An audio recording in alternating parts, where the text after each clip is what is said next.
Empower 11, the best of its kind in a highly transformative time. Are you empowered? Ready to turn your life up to 11? Awaken the life of who you are on the inside to match the life you were meant to live on the outside. Empower 11. Now is your time.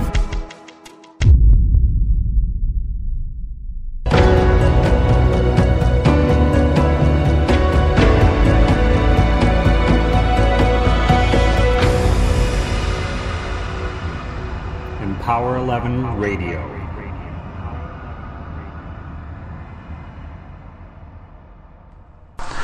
Greetings and welcome to Empower 11 Radio.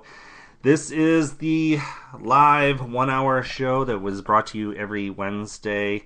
Today is January 19th, 2013, and we are coming to you live from Santa Barbara County. For more information about Empower 11, you can go to empower11.com or facebook.com/empower11. Make sure to hit like to be kept updated on all the empowering stuff we got going on. And we'd love to hear your feedback, so keep it coming to info@empower11.com. And if you're listening to us live, you're listening to us on Spreaker, which is the platform we come to you on. If you're listening to us recorded, then chances are you're checking us out on iTunes, because all of our broadcasts get podcasted to iTunes after we're done recording them. Incidentally, if you have the Spreaker app on your smartphone, whether it's an Android phone or a iPhone, then you have the ability to chat with us. There's a little chat section. You can type in and we will see your chats pop up. This is our first live show of 2013, and I am your host, Jack Voorhees, sitting next to my beautiful and talented, amazing light of my life, Ann Ribley. Well, hello there, Jack Voorhees. It's nice to see you this morning. This is actually the first time we've saw each other today here in the studios, and this is our first live show. We've done some rebroadcast the last couple of weeks during the holidays. So here we are, and I'm excited. I've missed this conversation. You listeners out there, I love this opportunity. I honor and respect your time. Today, we've put a lot of thought and process in today's show, and going to give you the best we have. So what are you looking forward to in 2013, Ann? I'm just looking to have aspects of my dreams become empowered and a match to all that's held in my heart. I believe that, my life has been matching up and rapporting and lining up in ways that's been unexpected, surprising, miraculous, yet already in this place of a knowing of what I've dreamed of for myself. So I'm excited about the new ways it's going to show up in my life and express itself. Awesome. I'm excited about all the plans and aspirations that we have. I wake up excited every day just to collaborate and work with you. I feel so blessed to have the opportunities that we have. And I just want to continue to stay in the flow of growth. Today, I'm excited about our episode, which is owning your intentions. And what does that mean, to own your intentions, Ann? Well, the word that I was thinking of that really kind of consolidated, like, what's the most important message I'd want people to know about what it means to own your intentions, is to become more deliberate. And that means to have that awareness, have that wakefulness to when we have intentions and we're taking them out into our lives, that we're deliberate, we're aware, we know what we're doing, we own it. So if our intention is to lose weight, so that could be just something that we're saying, okay, well, I know I need to lose weight, and someday, I'll lose weight, and that's just something that it's an intention, but it's on the back burner. It's not really being in that deliberate, in the owner's seat, in the driver's seat of our intention. Would you say that's correct? I would say that's correct, and I think that we all have, and it's unique in our own combinations. I think we all have resistance patterns that become this blanket, like a heaviness that enraptures us based on protection, based on a life configuration and experiences that we can become unconscious to, that we could lose that sense of really deliberate awareness to influence our own fields of possibility of what we want to create with our mind, with our body, with the soul of who we are, and the heart of what we have here to give to our world. The story that I think about that is when we were discussing this mind mapping about, what it really means to own your intentions. And the story that comes to mind for me of where I was deliberate, and when you talk about, Jack, about losing weight, I think about how, it was during my teen years that the prosthetic leg that I had a brace on it. And for those of you that don't know, Anne had an incident where she was run over by a lawnmower when you're 2 years old. Yeah, and then I had a lot of corrective surgeries, and then eventually it led to a partial amputation. But during the final phase, the doctors had prescribed a leg that had metal hinges to help support my knee, because that's part of the injury that had happened. And in my right knee that was injured, that didn't have that full-on stability, they had prescribed these metal brace to stabilize it. What happened during those years of when I was wearing it is my leg became so dependent on it.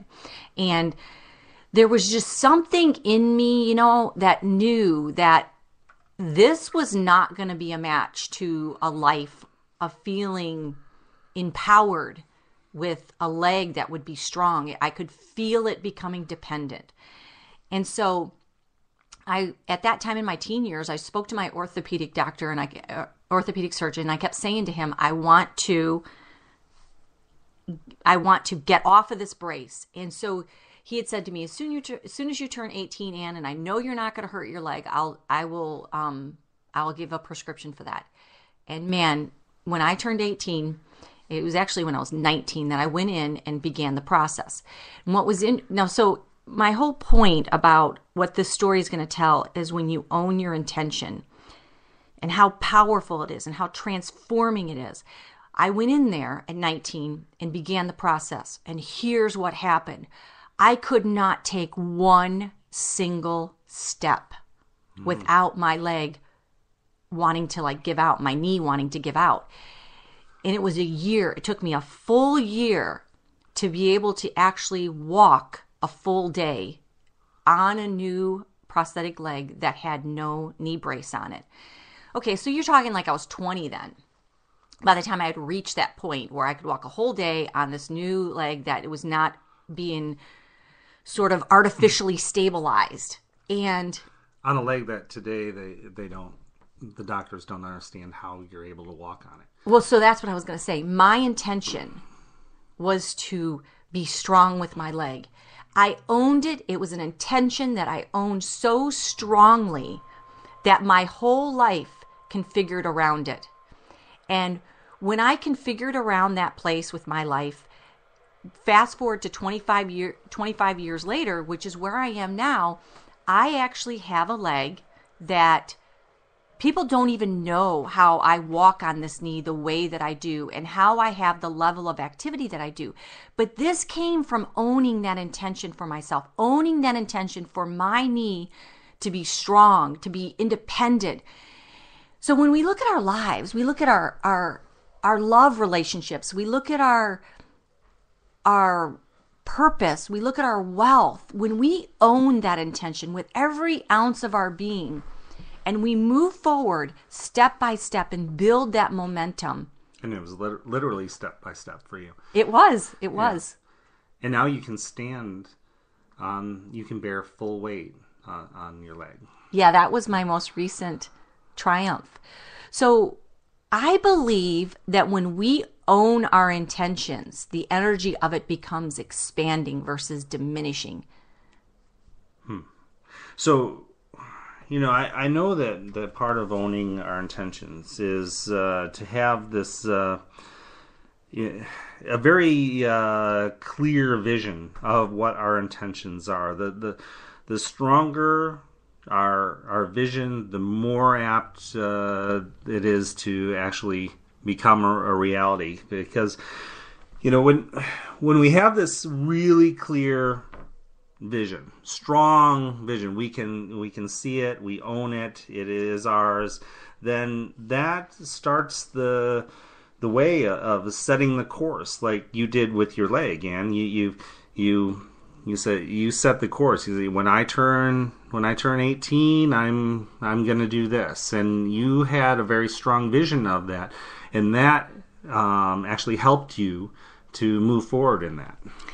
Yeah, not only that, what happens is that, you talk about this a lot, Jack, about getting into the driver's seat, but what happens is when you own that intention and you start thinking from the end of what you wanted, and what I wanted was a leg that did not feel like it was getting weaker. That's what I'm talking about when you don't own your intentions and it's defined by somebody else, which is what I felt like the doctors were doing, that it becomes diminishing in its power. But when you own your intentions, it becomes expanding. And that is what happened for me, is this. So I did get into this driver's seat kind of energetic place with my intention for my leg to feel like it's getting strong. And it is today. I mean, I have a stronger leg today than I had when I was 20 years old.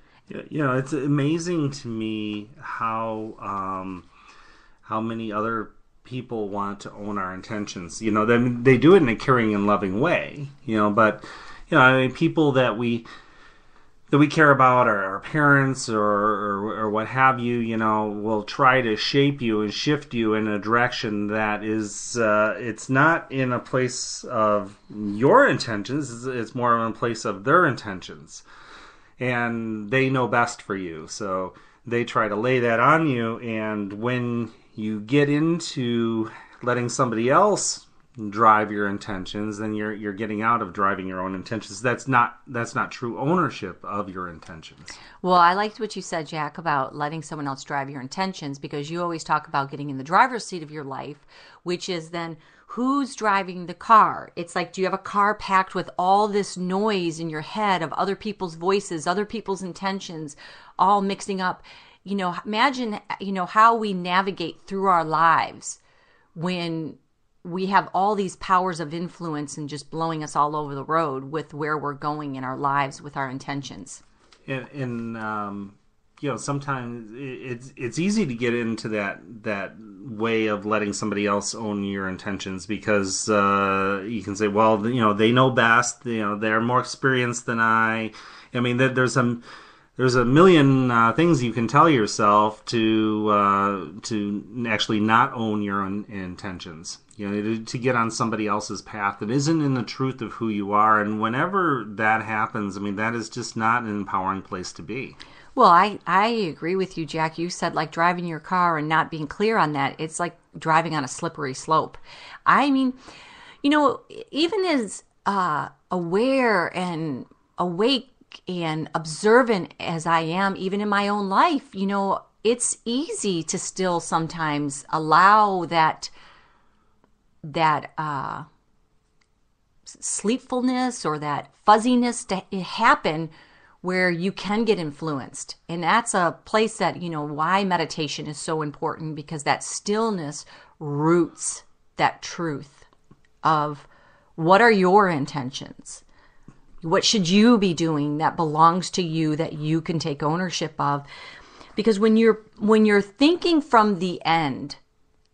Yes, tell us about that, because you have here in the notes, producing the end. Yes. So tell us more about that. Well, I feel like what happens is that when we don't own our intentions, what happens is we displace our energy outside of ourselves based on a person, a place, a circumstance, a time, And then we take ourselves and our power outside of it because we think that our intention to go where we want to go or to produce the results that we want in our lives are going to be dependent on how this person shows up or how this situation shows up in our lives. And when we get attached like that, then what happens is we're not owning our intentions anymore. Because when we own our intentions, what happens is that regardless of how the outside world shows up, we are still thinking from the end of what we want to have happen. Now, I'm going to apply this in real life. Okay, our intention is to have a conversation that maybe is not a comfortable conversation with someone. Mm-hmm. And we could go in saying, well, here's my intention. My intention is that no matter what happens, I'm going to walk out of this conversation with peaceful resolution. So you're going to enter into an uncomfortable conversation, and you're going to go with the fact that my end result, that I'm producing the end, that I'm going to be in a place that there's going to be peaceful resolution. Now, what happens is, if we don't own our intentions, if that person shows up in a way that is not their intention, it can take us out of our own, where they're showing up hostile, angry, no matter what it is, or even disbelieving in what no matter what it is. I'm just giving this as an example of then it takes us out of our own intention. But if we own the end, that no matter where they're at, I own my intention. I respond from that intention. Jack, you talk about how, that's responsibility for self, is owning your intention. Mm-hmm. And that's responding from the self, not reacting from what is going on around us. Okay, so now let's translate this to something that relates to, a hot topic for people would be finances. That if your intention is to be wealthy, to live wealthy, and have abundance, then that intention starts there first, regardless of what's showing up in your bank account, because that can't determine. So you got to, owning your intentions is about producing the end. So, it's right. like it always starts from the inside first. It's like where you begin is where you end. Yeah. It's like how you get there is how you stay there. You know how you say that, Jack? So that's what it means with owning your intentions, is how you begin is how you end. I get so much flack for that too. People seem to think that, how they get there, it doesn't matter as long as they get there. But the thing is, how you get there is how you stay there. I've seen it all too often. If people had to, whatever they got to do to get there is whatever they have to do to stay there. So if they can get there in ease and flow, they can stay there in ease and flow. But if they have to get there with some kind of struggle, loss of self, what have you, then they can't stay there as easily. It just doesn't happen. I want to say that one of the things about ownership and owning your intentions is, you don't own your intentions if your actions are not lining up with your purpose. If you don't have this, in this authentic, original way. And that's where I feel that powerful act of meditation and stillness sets the tone in our lives. It's this place where when we know and we're in the driver's seat of the course that we're following that's authentic to us.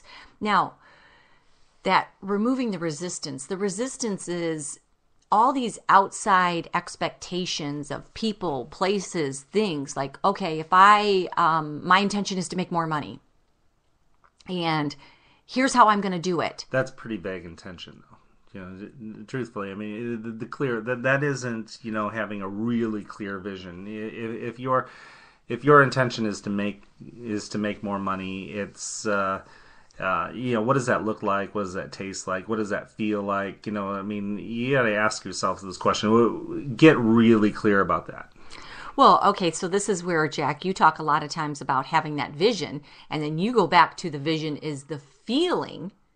Absolutely. Because the feeling is the clarity. So if you go to, you want to make more money, because I think a lot of people do stop at that intention. And that's how we get into these manufactured ways and these manufactured intentions and these ways that we're trying to, in a certain way, manufacture it on the outside to feel a certain way on the inside, or we're trying to manufacture or manipulate the outside in order for us to feel a certain way on the inside. It's not authentic, and therefore it doesn't have that same expanding energy. It becomes diminishing. And then the danger of that is that that's an addict type of thinking. It's a kind of, that can be lined up with an addict type of behavior. When an addict just wants to manufacture feelings instead of doing what it takes in order to get the real feelings. They'd rather take a pill or smoke or drink or whatever it is in order to trick themselves, to actually lie to themselves about how they feel, instead of actually doing what it takes to get to that place. So manufacturing our intentions or a life that is someone else's plan in order to, it's still part of compromising, and in order to get to this place that we think, well, this will work, this will fill this need. When we manufacture, it does not have that ease and flow. And the biggest example that I can give that was really one of the most painful parts of my life is when I got involved with building the software business that I did in my 30s.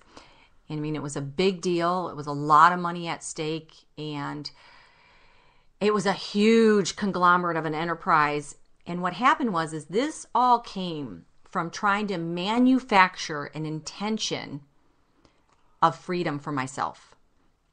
Freedom out of the control and the contraptions of a marriage that felt like it wasn't in balance or in harmony with me. So I felt like, well, I can manufacture this path, this goal, this intention. I was so wrapped up in thinking that I could make it happen that way with sheer intention.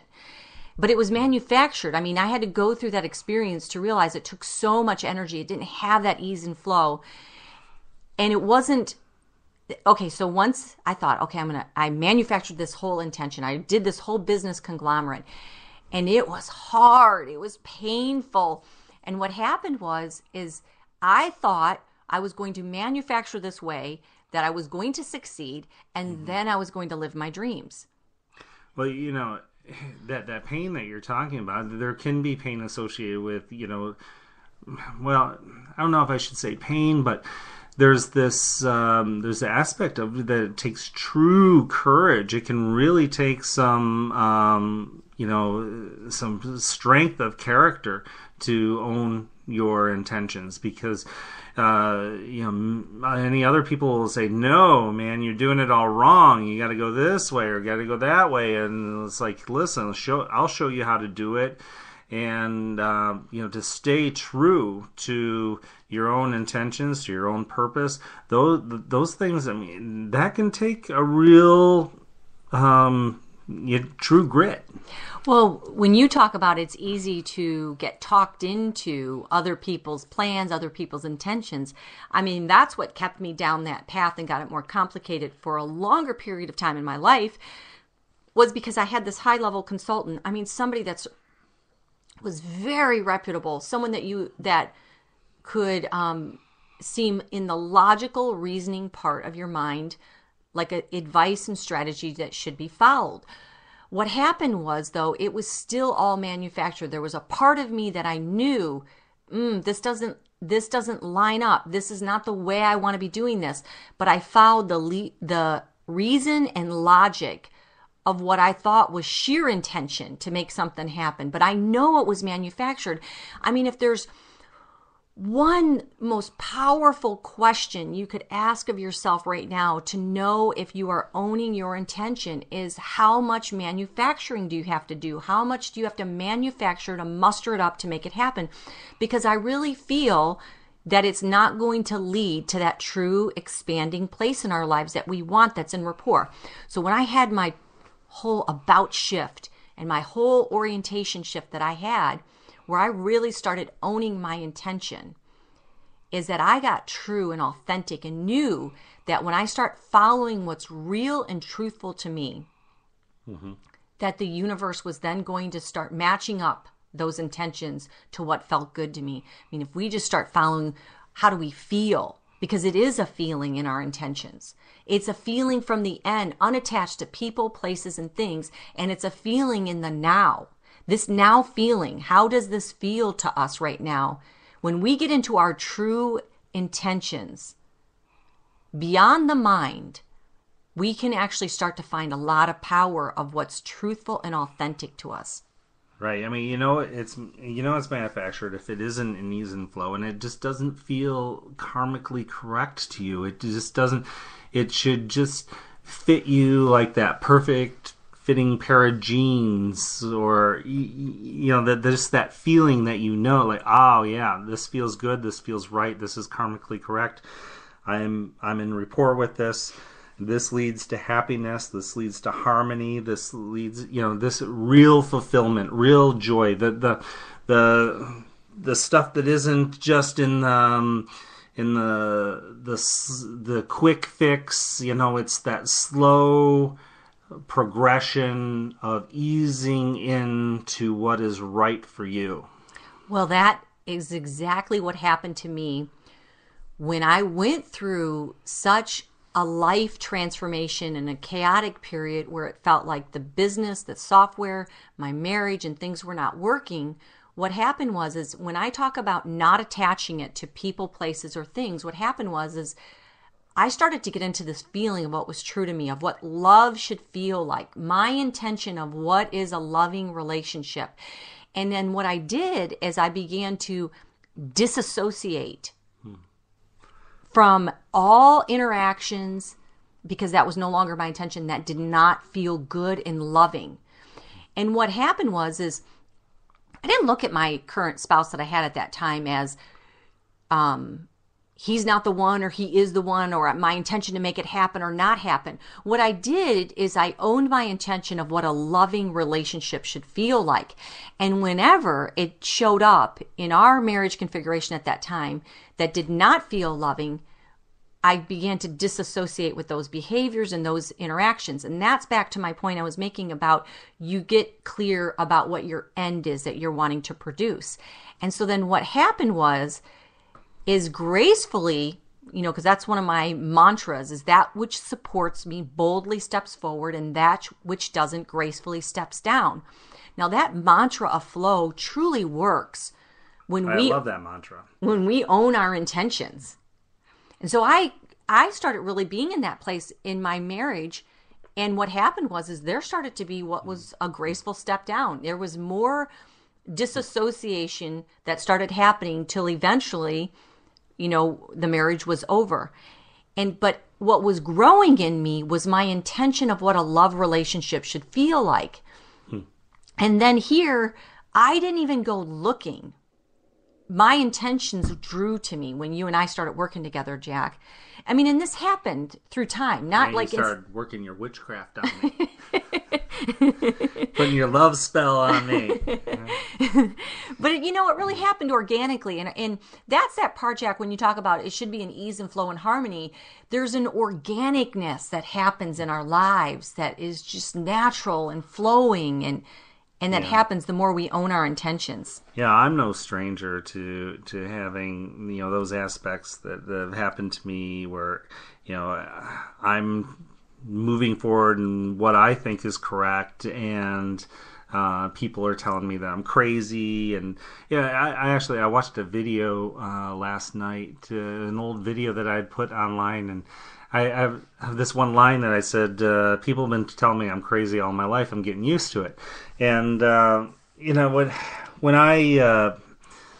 when I sold my sign business and got into the wireless business, I mean, everybody told me I was crazy, that, I don't even like to answer my phone at home. Why would I ever want to carry one?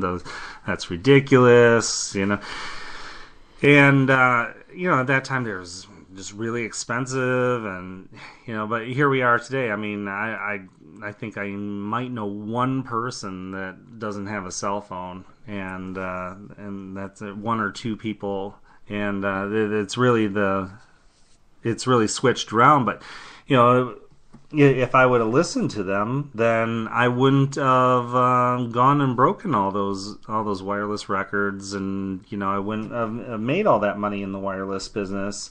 And I've often had that. I mean, even when I started my first business, I started my sign business, and people are like, signs, like you're gonna have a business making signs, and you shouldn't do that. I mean, I lived in Michigan. All my friends were getting in at GM and stuff like that, and they thought that was like the way to go, and that I was being crazy. And then but I was very successful with it, and made my own way, and that's the kind of person I am. I'm the kind of person that makes my own way, and I believe that it's part of being responsible for yourself. That's where this true fulfillment comes in.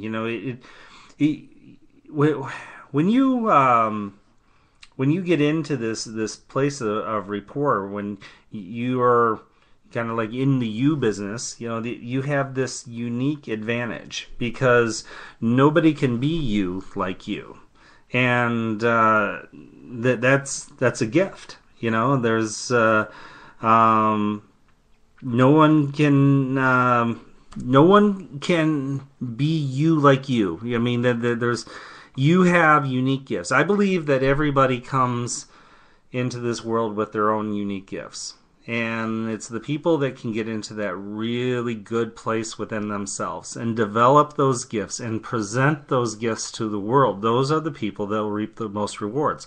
These are the people that are going to have the most influence in the world and have the most positive change. What have you? I mean, it could be, that you're an excellent. You're artistic. You're into pottery. You're into whatever it is. But you get really good at those gifts, and it's almost like it's a calling. It's a place where it's almost shameful not to not to share with the world the beauty of who you are and what you have in you. I think too that there's multiple aspects and facets to what is each of our own uniqueness and how we can own it. I mean, people get stuck a lot of times, Jack, where they think, well, I don't know what mine are. I don't know what it is. Or it just seems too out of reach for them. But I do believe the truth of all our unique greatness that we have, I do believe it's been following us our whole life. All you can do is just look at what spills over from you naturally. And it's like, you're a highly business, innovative styled person. But if you just watch you navigate through your day and your life, you are actually a teacher empowering people. So then how does that translate? Well, that translates to you can do a radio show easily. This is where you start to, people think that certain vocations, certain task at hand is how that they're going to get into this good place. But we get into this good place as well as these certain talents and avenues that we have, but as well as embracing all the goodness that naturally comes through us and around us and has been spilling over out of us and following us our whole life. It just shows up, I think, when we get in tune and we get in rapport, when who we are on the inside starts matching, our outside world. It's this yin and yang. Then these things just start presenting themselves, and it's the people that are open and flexible and listening and getting into that good place within themselves. I mean, I've said this many times, but if whenever I drive by a graveyard, I think, what if every one of those people in that graveyard was to follow their own true path and not just get in line and do what their father did or do what their friends were doing. I mean, they just they really honored themselves and this gift of life that they were given what would the world be like? I mean, that, if there's 100 people there, that's 100 people that would have clearly changed the world. I believe the world would be a different place if everybody just followed their true intentions. And I think that we'd have less drug abuse. We'd have less war. We'd have less conflict. We'd have a happier, more giving society. Well, that's where, when everybody gets into that good place and it is karmically good and correct, it's that expanding energy versus this diminishing, deteriorating energy. It actually begins to take on its own life, and that's just where,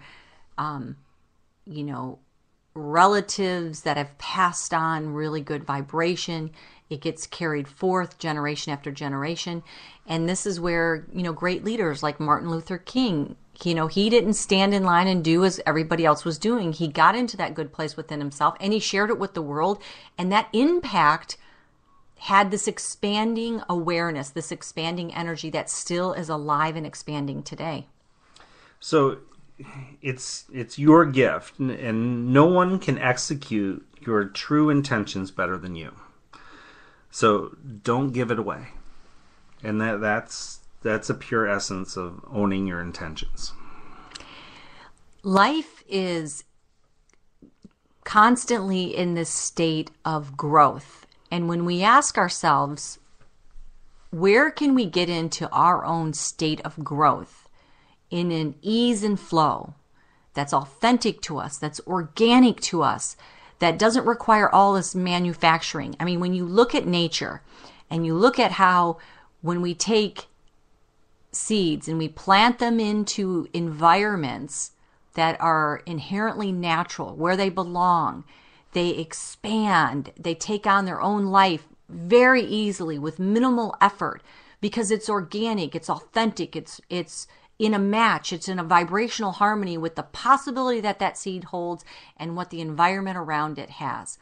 So in our lives, the more we can do that, I mean, if you place a seed in an environment that it's not inherently and organically meant to be, it requires a tremendous amount of manufacturing in order to get it to thrive and grow. So in our lives, we have to be in this place to own our intentions, where we know firsthand what's authentic to us, what's the map of our own life, and how to place ourselves in the matching possibility of the world around us. When I look at the most difficult times of my life, the most challenging times, the times that I was the unhappiest, those are the times that I was adapting my plans to the influence of other people. Other people trying to tell me what to do, and me trying to adapt to making them happy, or just not having enough confidence in myself that I would start to shift the way that I'm doing things.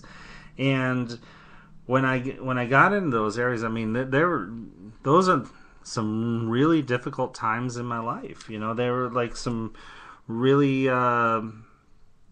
some most painful times that I've had. But actually, having awareness and going through those things and finding out that this is not karmically correct for me, that this is not. Knowing when those things show up, I mean, I think is important, and they were learning experiences for me. I mean, I look at when I got into the family business, trying to adapt to the way my grandfather wanted things done and stuff like that, and it just didn't work for me. When I got in a relationship and my partner was trying to impose her will on me, and I was trying to adapt to make her happy and stuff. But what ends up happening is a loss of self, and that is not a place where you are the most empowered. Okay, so what what drives that a lot, so I want to address this, is the guilt and shame. So when people want to own their intentions, and we have the influence of other people that either really care about us or that we're in a love relationship with, whether they're an extended family member, whether they're a close family member, whether they're our actual partner, or whether they're close friends, is where guilt and shame drive us in a different direction, because they're like passengers in the car.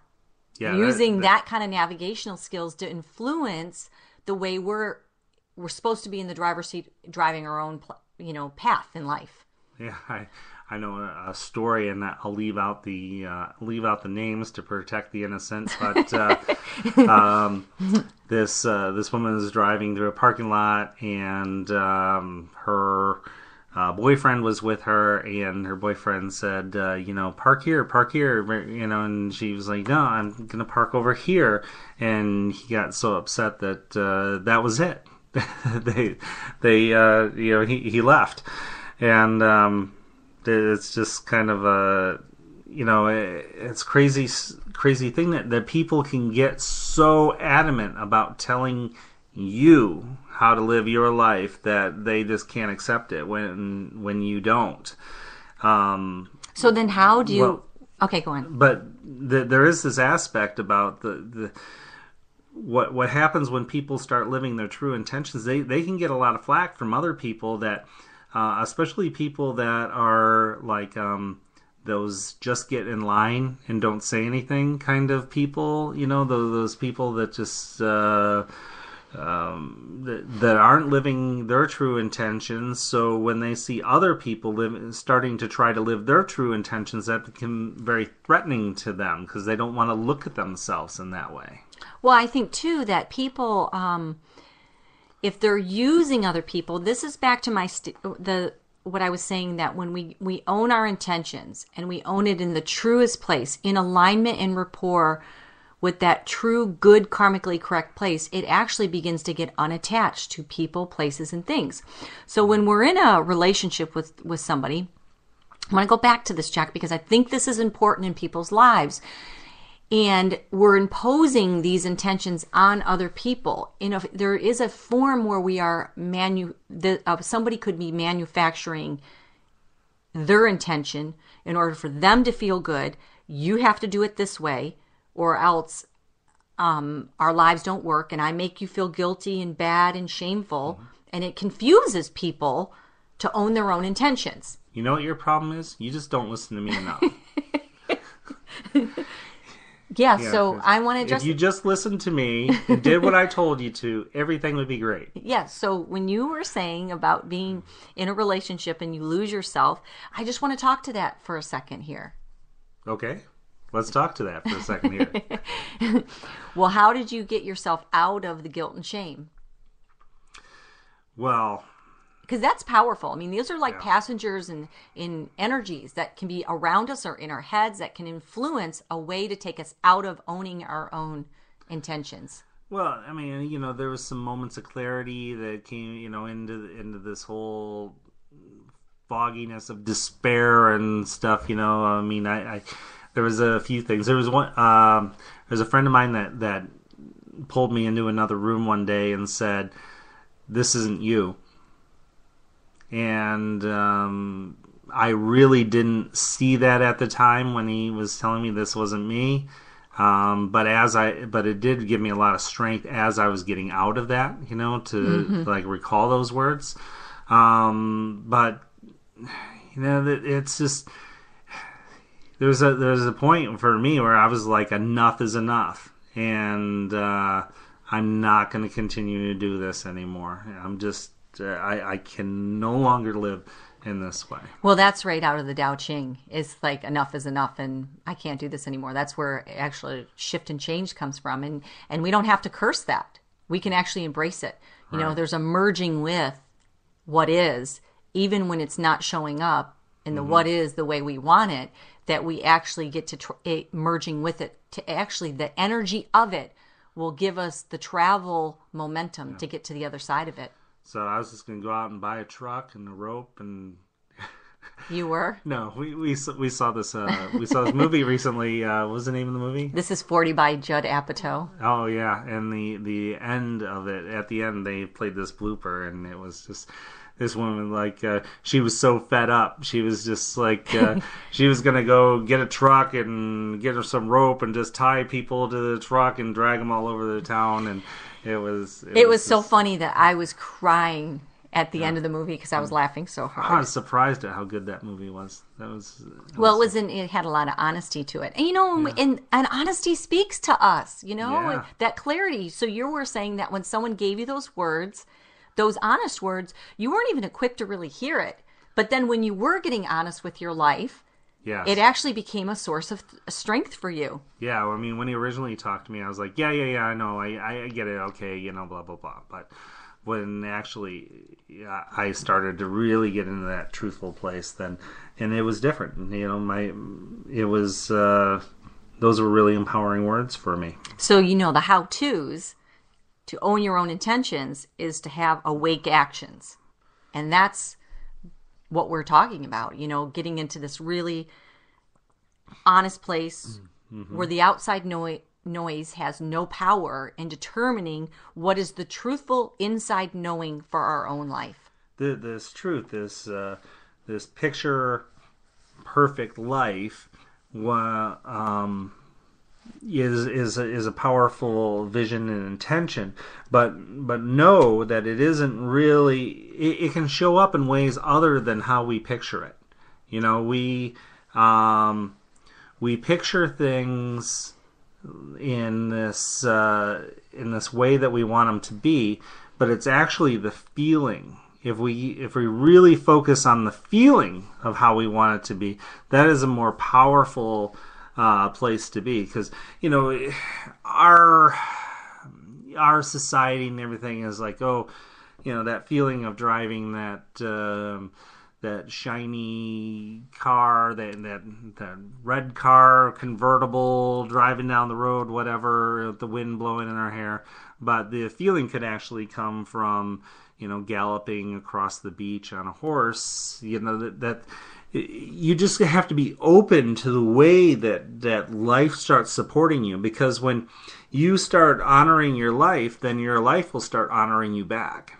Well, this reminds me about talking about the feeling is we on New Year's as a family, we did a ritual where we all had one of those blessings prayer candles, those 7-day prayer candles. Mm-hmm. And they're like the tall votives where you can get them at a grocery store. They're like $1, but they're great for. I invite other people to do this right now for their new year. We each in our family with our kids and everything, everybody picked one word, which was the feeling they wanted this year to represent to them. Mm-hmm. And it's interesting because we all did vision boards and stuff like that for the new year, which that can represent like outside things. But what I wanted was to set the intention that what is that one word, which is the feeling you want this year to be about for you. Mm-hmm.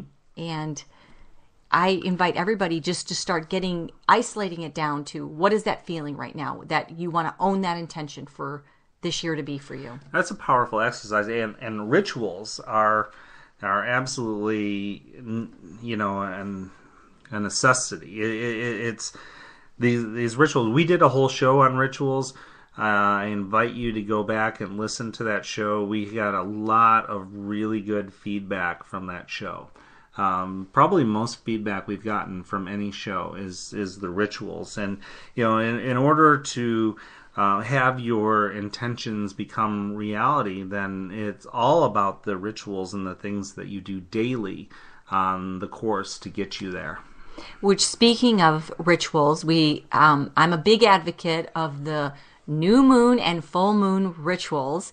And what's really interesting is in 2 days, on 1/11, we have a new moon, which is the ritual that we can use to call forth all the new energy that we want to bring, we want to create from, we want to bring forth. It's the new moon is the new energy, is those things we want to bring forth in our life. So it's the becomes. It's the become, what we want to become. So, hey, we did this candle with the one word for the new year, but this new moon is a great opportunity to do it. Go out and get your candle, a prayer candle, a blessing candle.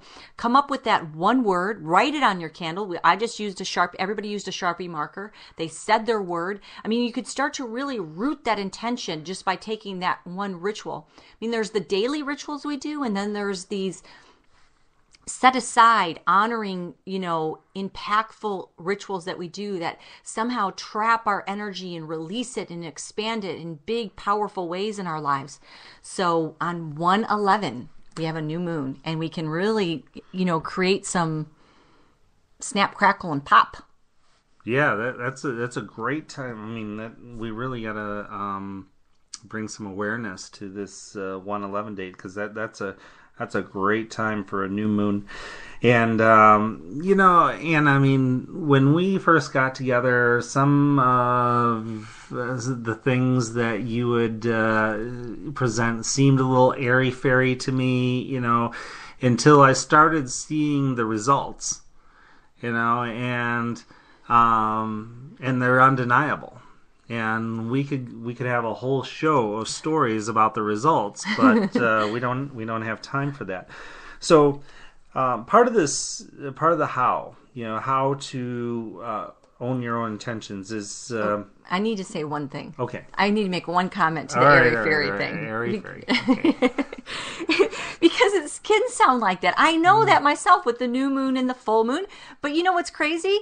There's like a farmer's almanac that they follow to plant their seeds, because they know that the influence of the moon cycles has everything to do with how their crops are going to harvest. Well, sure, and the police have to put out, have to up the patrols and stuff, and on full moons and things like that. I mean, so there is this part where we can just integrate ourselves more with our world, and certain rituals that may seem like we don't understand their significance, but more that we pull in the owning of these intentions. Sure, nature is really powerful.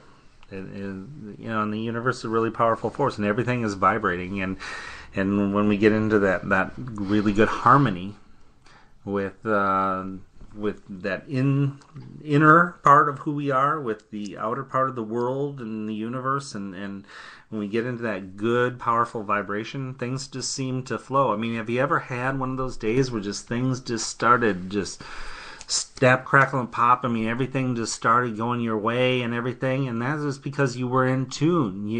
For whatever reason, that you got into this good, powerful tune, and the world just started to rapport with you, and it's now up to us to use that power that we know is there, and to be conscious and give ourselves more of that.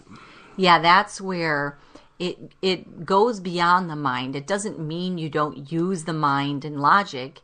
It goes beyond it, though. And I want to just say one thing about that guilt and shame part of it, because this is a place that I wanted to make sure that one of the most powerful things that had a transformation on how I could begin to disassociate with other people's intentions trying to be placed on me in ways that were guilting or shaming is I really got to the awareness that Eckhart Tolle talks about, that guilt and shame are only emotional aspects of the ego. And so when you start to see that, or the emotional body of the ego, then you can start to see it more clearly when it's showing up, because we can see clearly when someone's ego is being righteous and more of place of the mind, but there's an emotional body that the ego takes on that tries to manipulate or be right. Right. And it shows up in guilt and shame. So that's how I began to disassociate with the power of that. I know people are so adamant about being right, and there's nothing more powerful than finding out when you're wrong. Because you find out when you're wrong, I mean, that's powerful, and that's where awakenings come and stuff like that, but people want to hold on to this, no, it was blue, no, it was teal. It was like, who cares, I don't know why people seem to have their identities wrapped up in this ego stuff, but I mean, it's something. We're all human, and we have those characteristics. So, hey, I want to talk about getting into the you business. I think that's important. How about owning your intentions? And when you get into this you business, that's all about. I mean, it's all about awake actions. It's about this not being on autopilot. It's being very clear, very intentional. And it lines up with your inside knowing and reducing that outside noise, because that outside noise, when we give it no power, that allows us to propel forward much easier and faster. When you're moving really forward, when you know, picture this, you're running towards your dream, right? You're running, and then other people are standing still, and they're saying stuff to you, but you can't hear them because you're just flying by them, you know? So when you're in that place, that's a really good place to be. So, you know, just run towards them. It's your power position. That's empowering 11. You know, when I talked about how when you own your intentions, it becomes an expanding energy. That's really what Empower 11 is. That's what the symbol is. It's where the oneness of who you are gets in rapport with the outside, and it becomes this expanding energy where it's no longer 1 + 1 = 2, but it becomes 11. So make your map, and that's part of being in the you business. It's making your map. It's designing your life. And this is your own path. It's like it's not someone else's. It's not. It's a non-compromising place to be. So you are in a place where it is your path. You own it, and it isn't somebody else's. It isn't influenced by somebody else in any kind of authoritative way. And then it's up to you to enjoy the journey and the process of it, and that is a high vibrational place to be. You know, loving your life, loving what you're doing, can propel you forward, because love is such a powerful energy. I think people really want to materialize things in their life. They want to manifest things in their lives. And I think if we started to realize the engine to do that is how we intentionalize our life. And a strong aspect of being in the you business is being in a life of growth, you know, which it's continuing to be open, to learn, to adapt, to enjoy new awakenings. It's to be flexible and open, because that's a more supportive place than to be, you know, closed and blocked, and that's not, you know, I mean, if the soil is packed too tight, then the water doesn't get to the roots. Yeah, it runs off.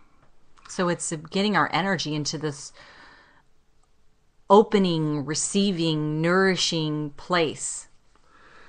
And again, we talked about it a little bit earlier, but this is important, how, you know, thinking from the end. So reverse engineering what you want. Yes. And, you know, it's like taking that flagpole, that vision, that image that's got that feeling, and it's not attached to a person, place, or thing, but it's an energy, and placing it way out there of where you're heading, the direction you're moving in your life, where your intentions then match up and become that guidepost that lead you right there. And it becomes this rapporting energy. It's not something you have to use anymore, sheer or will. It becomes this place that pulls to each other. So, Ann, you have something that you want to read for us? So we have about a minute left or so. So you want to share with us what you've put together?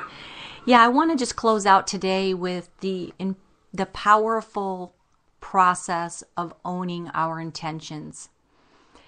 Wherever you're at, I invite you in. Take a few deep breaths, whether you're at your desk, whether you're driving in your car, whether you're walking around your house. Take a few minutes right now and absorb the power of owning your intentions. The universe, God, the all-loving universal presence intended you into creation. It's your very life. Own it. Take ownership today of the clear vision intended for your journey. You were intended from the miraculous makeup of life. Make miracles happen with your intentions. The animated, intentional field is alive and vibrating with you and for you right now. Have the courage to feel the truth of the feeling to be fully alive as an intentional creation. Be the response to your greatest intentions, and you will be responsible for self in the most sacred, honoring way. Make today's moments count with each act, with each interaction, with each encounter, with each moment that touches eternity and the unlimited possibilities for the greatest intentions to materialize into your life. Empower your intentions up to 11, where the oneness of your intentions on the inside gets into perfect rapport with the oneness around you. Very awesome, Anne. Thank you for sharing that. That was really cool. Hey, so that's about all the time we have for this week. We will see you live next week on the air, Wednesday, 11 a.m. Pacific time. Make sure you tell a buddy, bring a friend, and have an empowered week.